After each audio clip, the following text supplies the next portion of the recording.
Hello les amis! Aujourd'hui on se retrouve pour une toute nouvelle vidéo. Avant tout, je tenais tout d'abord à vous souhaiter une très bonne année 2023 en vous souhaitant tout le meilleur et que tous vos projets se réalisent.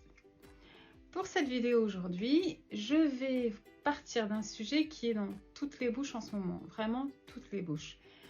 Toutes les chaînes de télévision en parlent, les journaux en parlent, tout le monde en parle, même au boulot, etc. Évidemment, je pense que vous voyez de quoi je veux parler. C'est la retraite.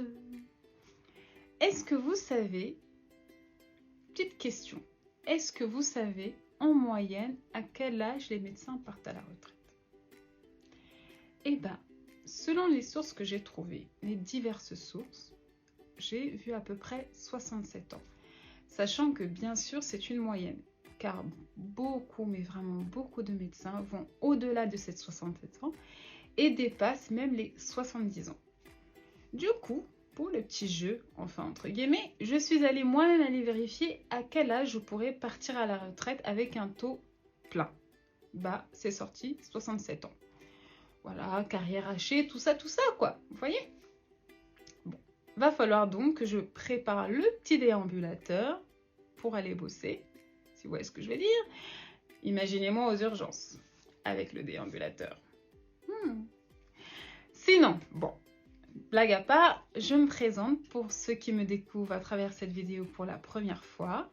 Moi, c'est Baby Célie, je suis interne en médecine à Paris. Ici, sur cette chaîne, je parle de mon parcours après une reconversion professionnelle en médecine.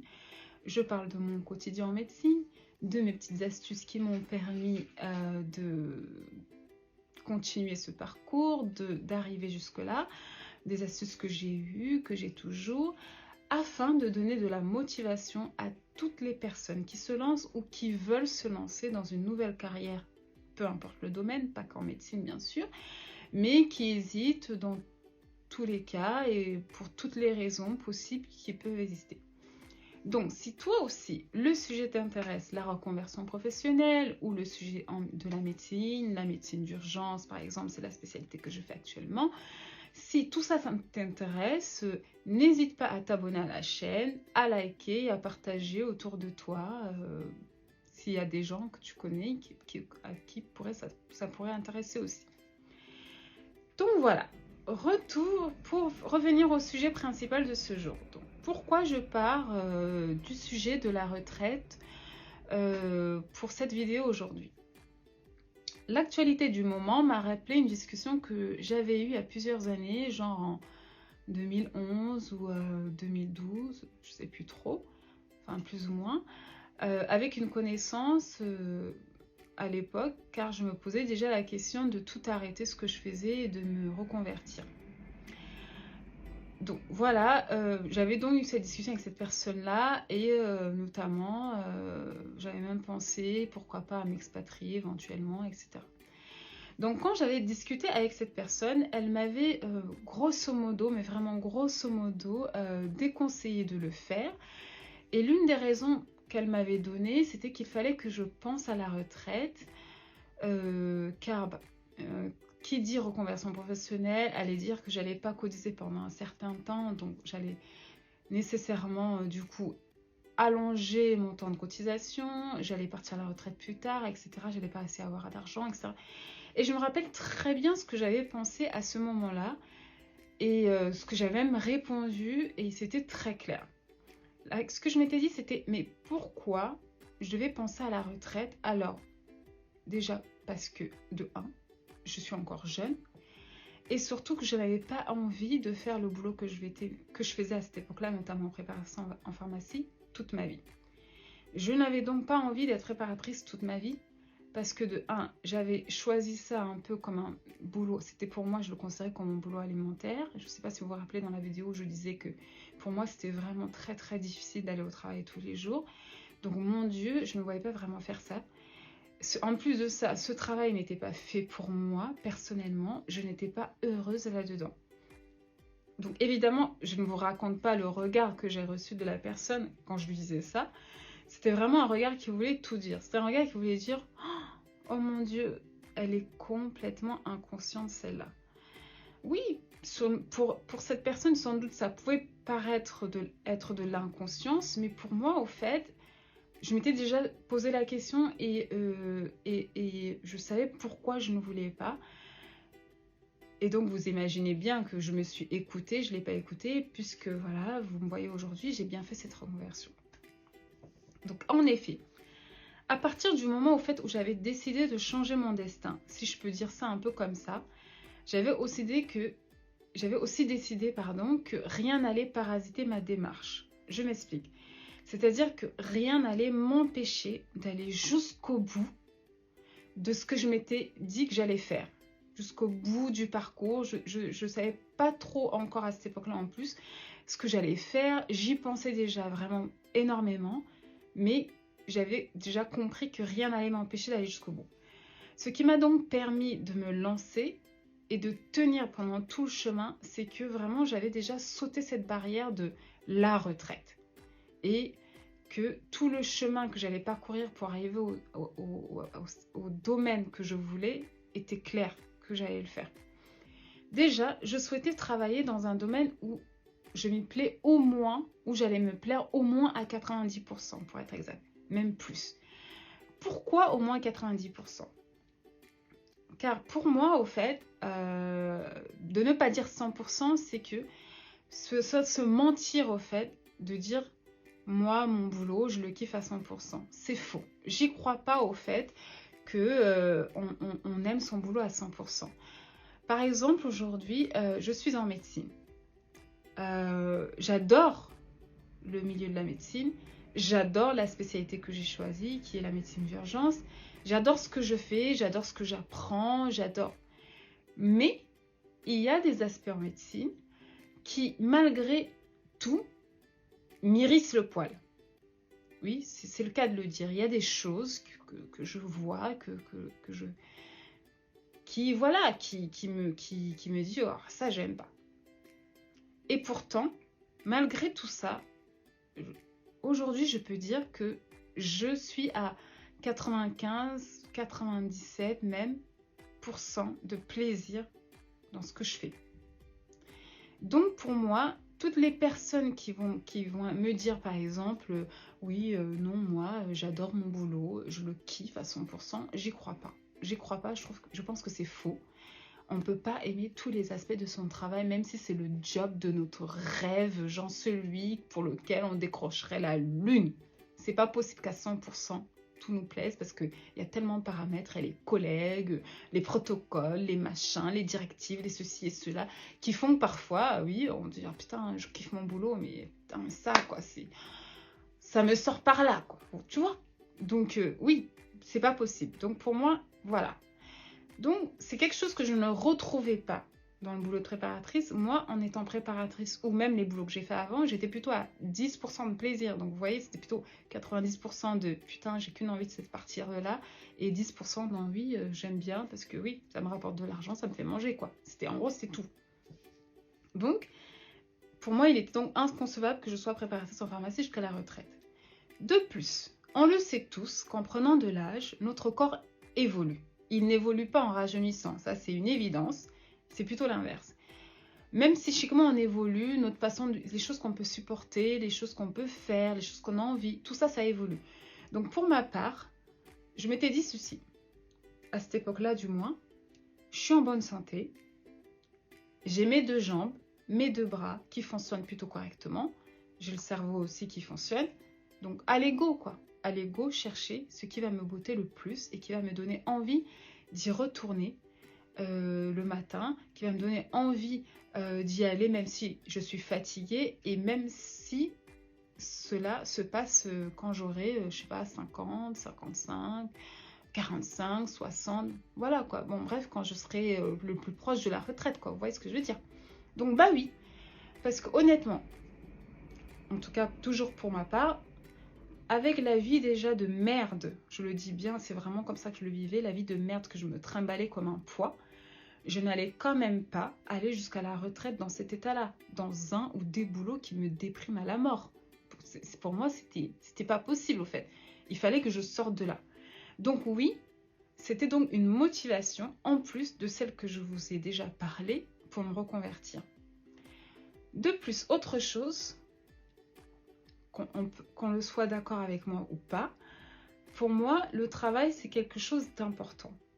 C'est-à-dire, pour moi, le travail, ça me maintient en bonne santé. Mais attention, je dis bien bonne santé dans les grandes lignes. C'est-à-dire, pour moi, le travail, ça permet de ne pas être sédentaire, ça permet de sociabiliser, ça permet de voir un peu autre chose, ça permet de discuter avec des gens, entre autres.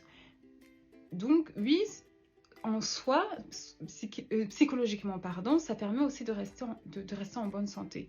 Bien sûr, il y a des boulots, comme on va penser aux ouvriers du BTP, aux personnes qui font le ménage, qui portent des charges lourdes, qui travaillent en extérieur, enfin, tous ces boulots vraiment très physiques. Bien sûr, ça ne les aide pas, eux, à en rester à bonne santé, puisque ça joue vraiment sur le physique en soi. Mais voilà, pour moi, le travail me permettait de rester en bonne santé. Et en plus, pour cela, j'ai toujours pensé qu'il fallait quand même être un minimum heureux à l'intérieur. Donc, évidemment, je ne vis pas pour travailler. Je veux travailler pour vivre. Donc, si je veux travailler pour vivre, donc vivre correctement, pour moi, il me faut quelque chose qui me plaît. Donc voilà, je voulais travailler dans quelque chose qui me plaît, quelque chose qui me parle, dans quelque chose où je me sens utile pour moi, pour mes proches, pour la société, et en plus, quelque chose qui couvre mes besoins primaires et secondaires, et plus, de manière confortable. Et en plus, le must du must, je ne voulais dépendre de personne. Voilà, grosso modo. Ce que je me suis dit, et ce que j'ai dit à tout le monde. Alors, bien sûr, je ne dis pas que ce que je dis marche pour tout le monde. C'est clair, c'est net, bien sûr. Car, évidemment, on le sait tous, il y a des personnes qui, malheureusement, ne peuvent pas toujours se reconvertir professionnellement, même s'ils en ont une envie comme ça. Parce que, pourquoi? Parce qu'ils sont malades, parce que parfois ils ont un handicap, parce que parfois il y a des enfants, ou parfois tout simplement ils vivent dans des régions, des villes, où les possibilités sont très réduites de pouvoir se reconvertir, parce que des tonnes de raisons qui font que, même s'ils ont une envie énorme, ils ne peuvent pas le faire. Moi, ce que j'essaie ici de partager, si ça peut motiver, c'est plutôt pour les personnes qui savent qu'ils peuvent le faire, mais que si une éventuelle future retraite, par exemple, c'est le sujet du moment, vous rend anxieux ou anxieuse, vous empêche de vous lancer, ça vous bride, vous sentez que ça vous angoisse, mais que vous pouvez le faire parce qu'à part ça, à part des grandes difficultés, vous n'en avez pas, j'aimerais que vous posiez la question. Parce que moi, c'est ce que j'ai fait. Est-ce que vous vous sentirez mieux dans ce boulot actuel que vous avez, qui ne vous plaît pas? Est-ce que vous vous sentirez mieux à 60 ans et plus? Si aujourd'hui, c'est déjà pas le cas. Est-ce qu'il ne vaut pas mieux perdre un petit peu, c'est-à-dire perdre un petit peu de temps, rallonger son temps de retraite pour gagner plus, que ce soit en argent, pour ceux qui veulent gagner plus, que ce soit en qualité de vie, que ce soit même psychiquement de gagner une stabilité plus psychique, d'être plus heureux quoi, dans ce qu'on fait, au lieu de rester dans cette situation actuelle. Parce que pour moi, vraiment, c'était des choses et c'était des questions qui me semblaient vraiment évidentes pour sortir de ma situation dans laquelle j'étais à l'époque. C'est-à-dire vraiment, comme je vous ai dit, ma vie était... pour moi, c'était une vie de merde, quoi. Une vie de merde. Je ne supportais pas, j'avais l'impression qu'on m'avait mis dans un destin qui ne me correspondait pas. J'ai toujours eu le sentiment qu'il y avait mieux pour moi et que je ne pouvais pas rester comme ça juste parce que c'était une espèce de fatalité, quoi. Je ne voulais pas ça. Donc voilà, en gros, certaines des questions qui, parmi tant d'autres, que je m'étais posées, et donc les réponses étaient évidentes pour moi, qui m'ont permis donc de me lancer dans mon parcours. Et comme je vous ai raconté dans une précédente vidéo, bien sûr, ma reconversion professionnelle à moi impliquait une reprise des études, plutôt long. Les études de médecine, quoi. Voilà, là je suis à ma 7e année, et il me reste encore 3, donc c'est long, quoi. Donc j'ai quand même pendant les premières années de médecine en tout cas, j'ai quand même dû continuer à travailler en tant que préparatrice. Parce que bah, bien sûr, j'avais pas d'aide, j'avais besoin d'argent quoi, pour vivre, puisque moi, j'avais droit à aucune aide. Mais bizarrement, comme je vous ai dit, je le vivais beaucoup mieux. Parce que peut-être inconsciemment, je savais que j'étais préparatrice encore que quelques années. Et que j'allais plus, mais vraiment plus du tout avoir besoin de faire ce boulot par la suite. Donc, tout ça pour vous dire, posez-vous donc les bonnes questions. Dites-vous, est-ce que, si en tout cas, pour cette question de retraite aujourd'hui, parce qu'on est en plein dedans, si ça vous empêche, si ça vous bride, si ça vous angoisse à l'idée de vous lancer, bah, dites-vous, le sacrifice que vous allez peut-être faire aujourd'hui, c'est que vous allez le récolter plus tard.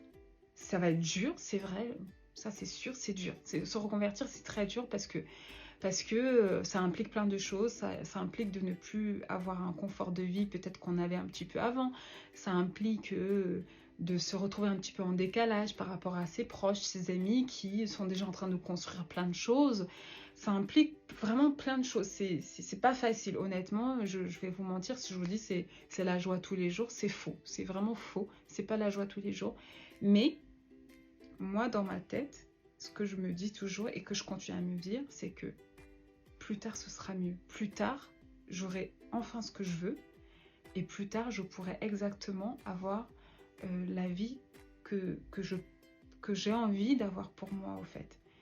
Donc voilà. Et vous donc, est-ce que votre future éventuelle retraite vous angoisse? Est-ce que ça vous bride?